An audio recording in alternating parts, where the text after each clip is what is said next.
Let's move on, though, into the next part of our big board, 6 through 15. But, Brandon, as you know, as they probably know by now, we don't start at 6. We start at 15, going from the bottom, kind of inching our way up the big board ladder all the way to the tippy top. Start with your 15. Take us through 15 through 6. All right, 15, Ricky, starting it off with Colin Sexton from Alabama, the point guard, shooting guard.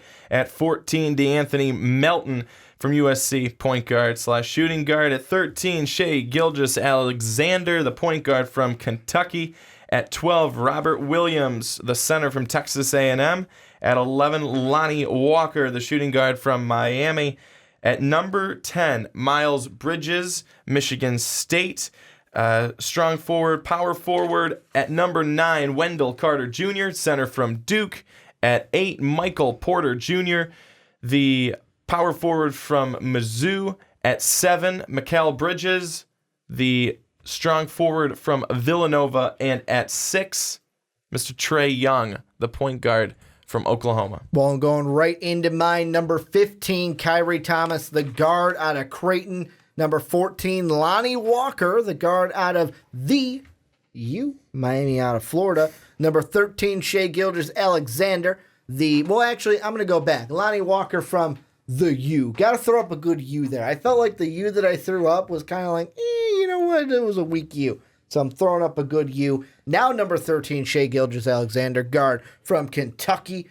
Big Blue Nation, is that what they call that? Big Blue Nation. Then at number 12, Miles Bridges, the forward from Michigan State. Number 11, Colin Sexton, the guard from Alabama. Then number 10, Kevin Knox, or as you called him before we started the podcast, Kevin Knox, the forward out of Kentucky. Then number 9, Wendell Carter Jr., the big man out of Duke, a different shade of blue from that Kentucky Wildcat team. Then another team with blue in its colors, Mikal Bridges, the forward out of Villanova. And then at 7, Michael Porter Jr., the forward out of Mizzou. And then at 6, Triple J, Jaren Jackson Jr., the forward from Michigan State. And the guy I want to start with, Brandon, is this guy you had in your first segment. You had him all the way at 20. I've got him at 10. What's going on in your head when it comes to Kevin Knox? Well, with Kevin Knox, the guy is going to be tough to defend on the wing perimeter at 6'9". Mm-hmm. So he's got that going for him. He's a really good three-point shooter. He has that, and then he's really able to make, I think, some plays happen off the screen.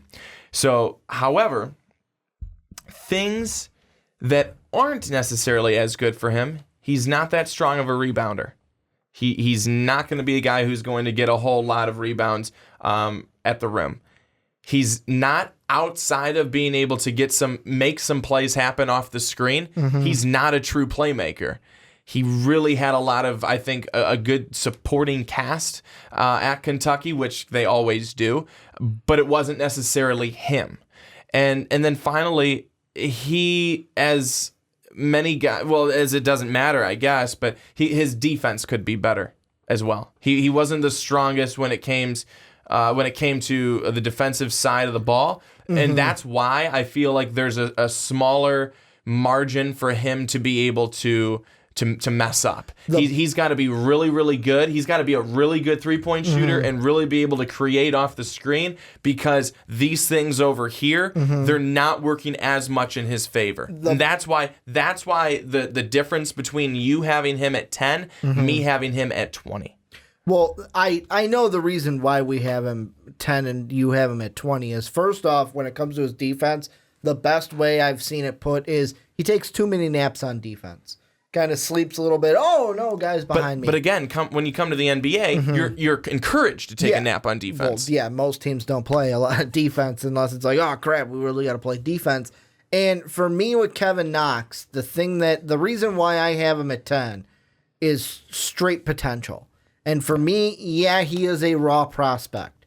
But there is he's 18? There's a team in the combine, I believe, well, not in the combine, in the lottery, I meant to say, that is going to get Kevin Knox and are going to be able to bring the best out of him. Like, is he going to be a star player for your team? No, I don't think he'll be superstar level. I don't even think he'll be star level. He will be a quality, at his best, quality starter in the NBA. Think Tobias Harris for the LA Clippers. Just a quality starter that you have on there. It's not like anyone where it's like, oh man, you know what, he could be replaced. It's like, no, he is a definite starter for our team. He fits this role that we have him play, but he's not a superstar or a star on this team.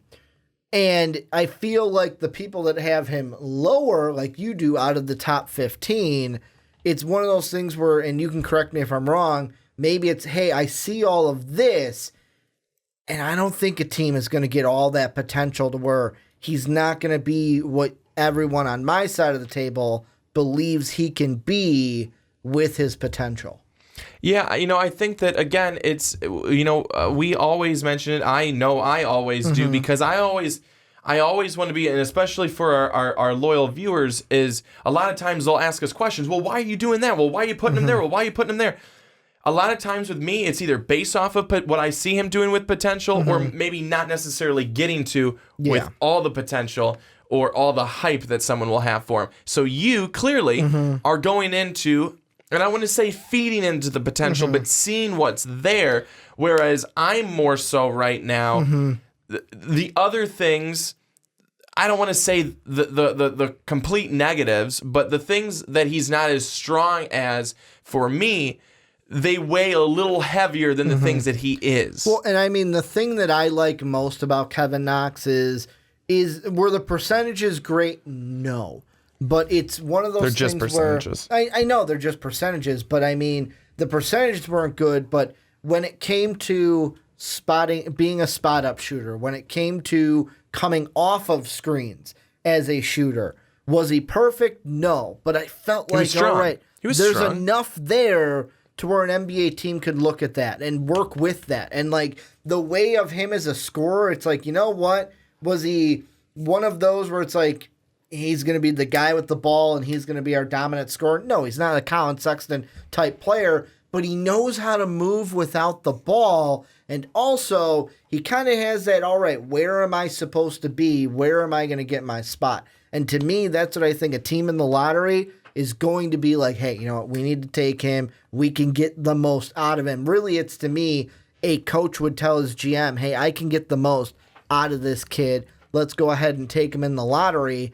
That's why I have him in the top 10, although the defense does need a little bit of work. You know, he's not the best. Like, he settled for a lot of mid-range jumpers. Can you kind of extend him more out in the 3-ball range in the NBA? That's going to be kind of wait and see on that one. Well, that's the point that I was going to bring up a little bit too, is that if we just want to talk NBA, which is all we really need to, because that's where you're going now, that's where you're headed. Now.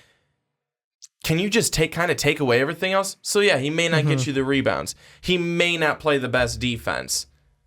But he's going to be able to get you a lot of points from beyond the arc, and he's going to be able to create, again, off the screen, and you can really pour in a lot of points from those two things. So are you going to look at a team and possibly have him be higher?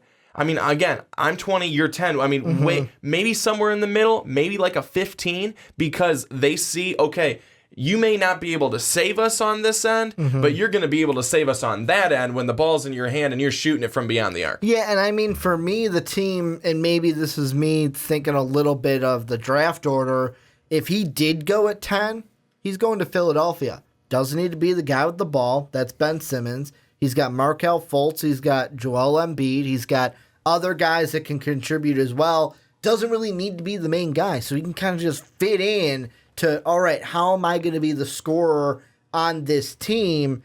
That, to me, would be a good fit for him. But it all depends on, I mean, New York could be a team that takes him. Really, to me, it's anyone from 9 on could be a team that takes him. And the thing I kind of want to ask you, and I know this is off of what we kind of prepped before the podcast, is Sean and I had a discussion 2 weeks ago while you were away on your 2-week sabbatical. And one of the things we talked about, mainly around the Knox Bridges, Knox and the Bridges brothers, who are not related. I want to ask you your thoughts on the kind of best wing in this draft debate. Because obviously, if we go off the big board, both of us agree Mikal Bridges is the best wing in this draft. I mean, with you, Michael Porter, like you said, power forward, so you're not even having them in that discussion. But when you look at it, I have Knox, then Miles Bridges. You have Miles Bridges and then Knox. So, I mean, you didn't really get to weigh your thoughts on that debate. What are your thoughts on the whole wing situation, Bridges, and Knox? Well, to be honest with you, is that based off of what I was able to talk about and what I've talked about with Kevin Knox, those are some of the same Knox. Don't hate me. Pun intended. Pun was totally intended. Totally it was. that Miles Bridges has gotten. That is what Miles Bridges was he showed all up year and long. Lost some weight. Well, that's good. Sean's big criticism in that segment was that he's like, I don't want to call him fat, but I'm kind of calling him fat. And then Bridges shows up at the combine. It's like, holy shit, he lost a ton of weight this offseason. Well, I think it's one of those things where a lot of people said, okay, this guy is a guy who can score, but he's just kind of a straight line drive to the basket type of guy. You know, he can create a little bit off of the screen, but he's not a true playmaker. That's what a lot of people have kind of, put the knock against Bridges, is that it's the same type of things that they've put against Kevin Knox. It's the same type of things.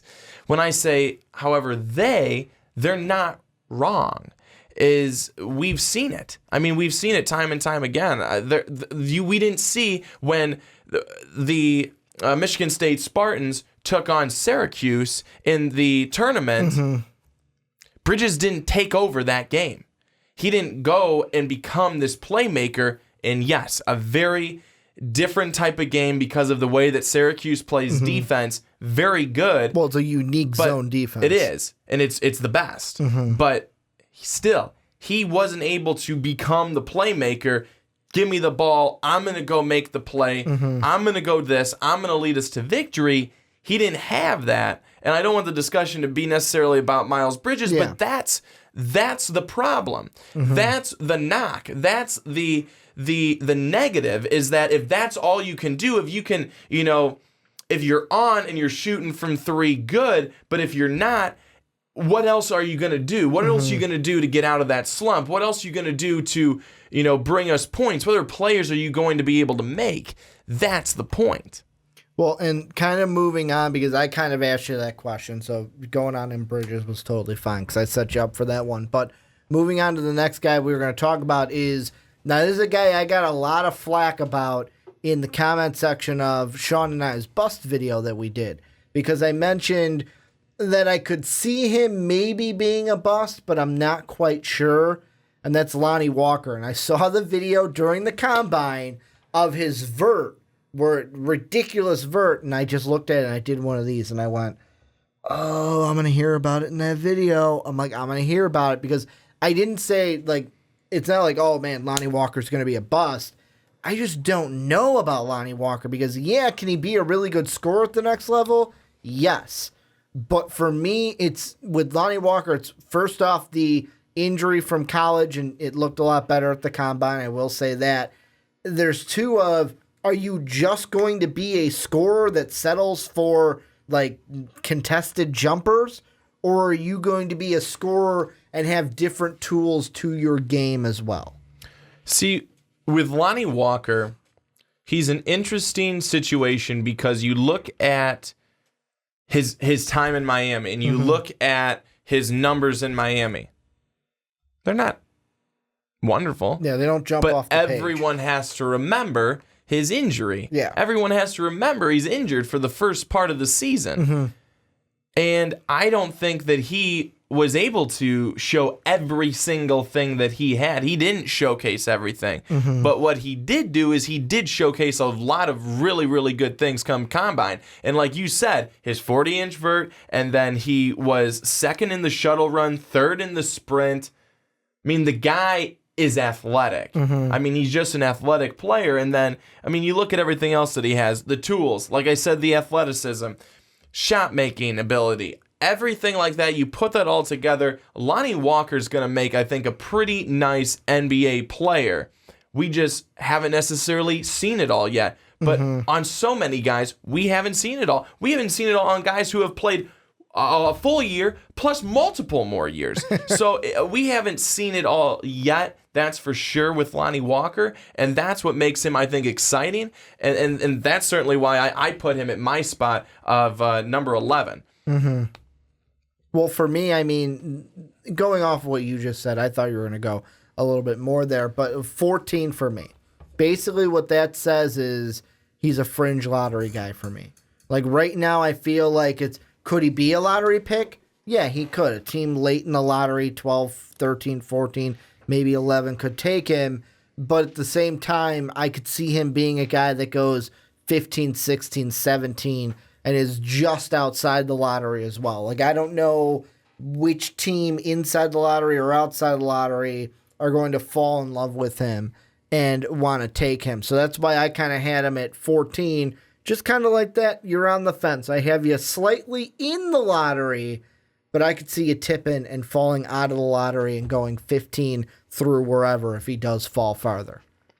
I don't see him falling farther, though. Mm-hmm. That's the whole point. And I don't know if you're still trying to be, well, I called him bust. I want him to continue to do that. No. It has nothing to do with that. It's just, I don't know whether, like, Lonnie Walker's not a guy that I have fallen in love with this draft process. And he is a guy that I am literally, if I had to do it, I'm this about. Where I don't know at the next level, is he going to be great? Is he going to be okay? Is he going to be a bust? I have no idea. Like, I can't put my finger on it. And that's why I have him at 14. Because it's like, you know what? I could see him being a lottery pick, but I could also see him not being a lottery pick and getting picked like 15 through 18. Well, I'll tell you what, though, is that, and not meaning that every single person who does well at the combine is going to go off to have a great career. Everyone who does poorly is going to go off to have a crappy career. But when you come and you're able to show off the skills that he had, like I mentioned, the different activities, and he was or skill whatevers. I don't know what they want to call them, but the skill whatevers. That's very encouraging. We're gonna make a shirt that just says "skill whatever." I'll wear it. That's encouraging. That's extremely encouraging. That's what you want to have, and there's no reason then why you shouldn't be going up people's big boards. Is because, again, the tools that you already had, your shooting, your athleticism, and then you bring your athleticism and you put it on display. That's just reassuring. That's encouraging. You look healthy. That's also a big thing, especially after having an injury that keeps you out for a half of the season. Well, I mean, you mentioned injury. Let's go right into it to kind of end this segment. Michael Porter Jr., you got him at 8. I got him at 7. I'll be completely honest. I almost did exactly what you did. You had McHale at 7, Porter at 8. I had Porter at 7, McHale at 8. And I almost put McHale above him because I'm like, you know what? Did we get any real answers about the injury from Michael Porter Jr. at the Combine? Like, really the only thing that everyone's talking about is in an interview, he said, oh, healthy, I'm the best player in the draft. And I looked at that and went, no shit, every player is going to say that. If you ask Doncic, Bamba, Ayton, Bagley, Young, Jackson, Porter, all of them are going to say, I'm the best player in this draft. So I looked at that and I went, that means nothing to me. Did we get enough answers at the Combine to make us not weary of the injury for Michael Porter Jr.? No. But you also didn't. But for a second, I was like, please elaborate. Don't just say no. I'm done. I'm done. No, I don't think so. No, here's the thing, though, is that we didn't see him come back to be completely healed. Like, guys, look at me. I can do every single thing that I could do before.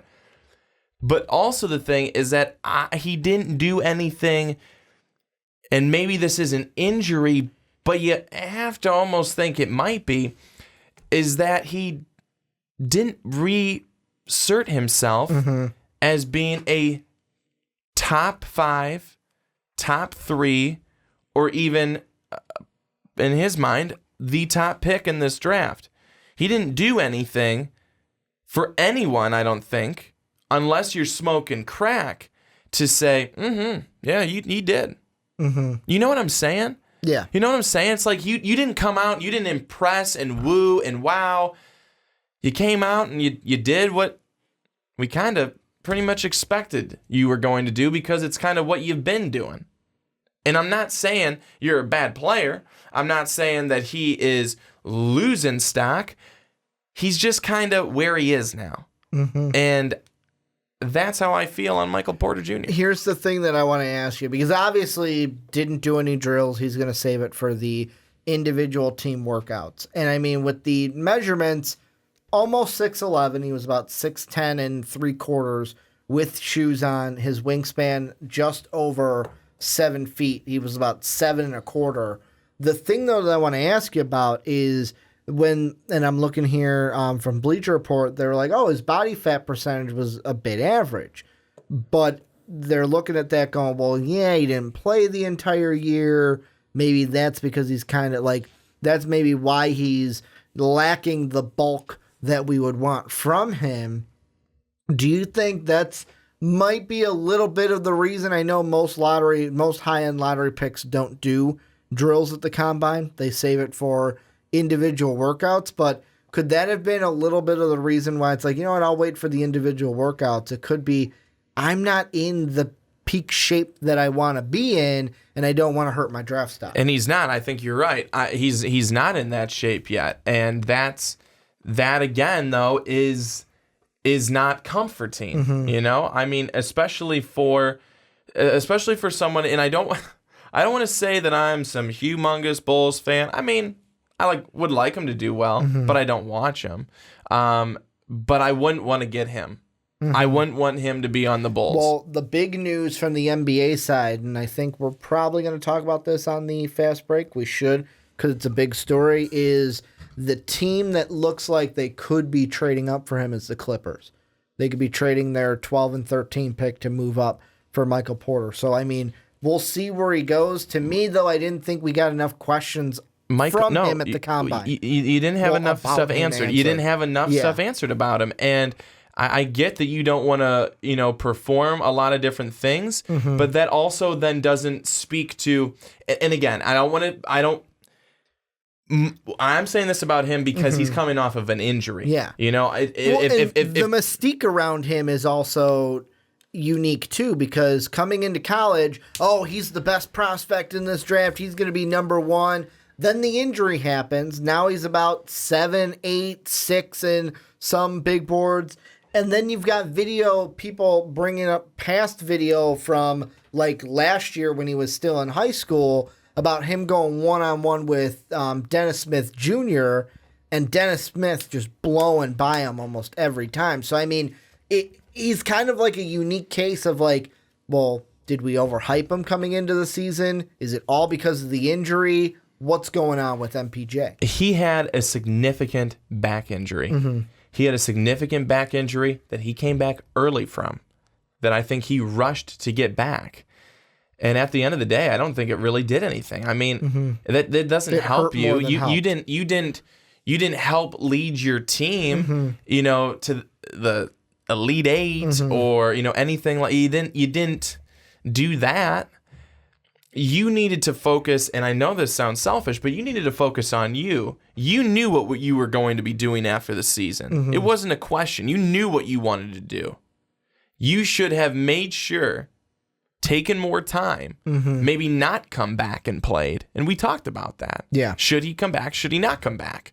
And which I don't think he's hired an agent either. I think both the Porters have not hired agents yet. I think that we've seen the emergence of the other freshman bigs. They're better than him. He's a risky pick. He's a risky pick right now. If I'm an NBA club, that's a risky pick to me. And if I can take some other guys before him, maybe even who are underneath him. I've got Wendell Carter Jr. at 9. Maybe I take Wendell Carter Jr. instead. And it's funny you say that because I'm going to bring the Bulls into this because of what I've seen on the Outcasts in their comment section. They recently talked about what the Bulls could do with their pick. And just to watch the comment section, like all four, MPJ, I'm with that too. I would love to draft MPJ and get him in a Bulls uniform.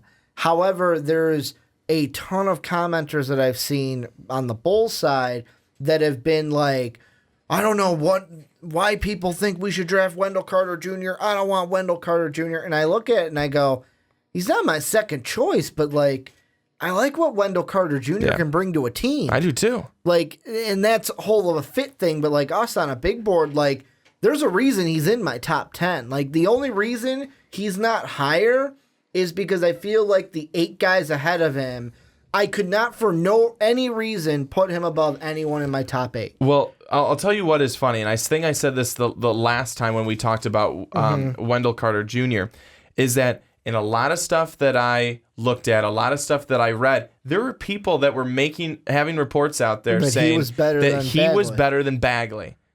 And it's like, there's not many people out there that are going to necessarily believe that. Yeah. But if you look at it, if you look at the stats, if you look at in some of the games how they played, you sit back and you go. Especially later on, wasn't it that Syracuse game where it was like Wendell Carter comes off, Syracuse goes on a run with Bagley out there, and like team looks lost. Wendell Carter comes in, boom, everything is saved.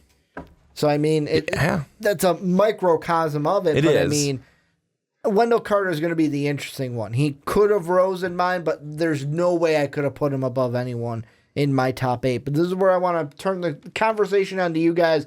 What do you guys think about the guys we talked about, 6 through 15? What do you think about the guys we ranked here? Who would be in your 6 through 15? Let us know down below in the comment section.